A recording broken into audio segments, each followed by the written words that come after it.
Sirov za mazanje poznamo več vrst. V videu pa bomo podrobno spoznali sveže, mlade in topljene sire. Mladi in sveži siri po izdelavi ne zorijo, topljeni sir pa pridelujejo s toplotno obdelavo običajnih sirov. Med sveže sire uvrščamo albuminsko skuto, mascarpone in kremne sire.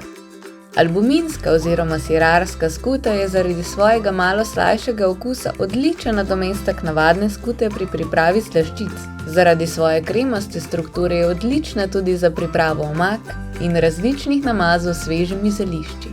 Mascarpone je odličen za pripravo sladic, uporabimo ga lahko namesto smetane za kuhanje v omakah za boljši okus ali za pripravo okusnih zloženk v kozarcu. Kremni sir je odličen kot namaz na kruhu.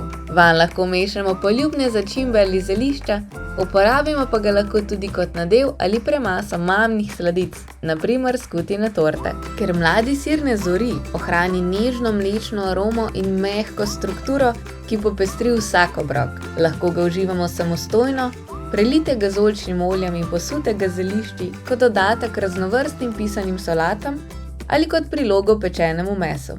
Nekatere mlade sire pa lahko narežemo na debelejše rezine in jih popečemo na ponvi ali žaru. Tako pečen lahko služi kot samostojna jed zelenjavo ali priloga.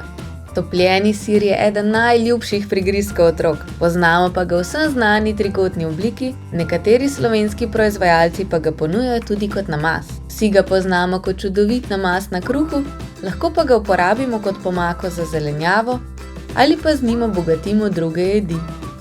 To je le nekaj načinov za uporabo sirov za mazanje, za vas pa je edina meja vaša domišljija.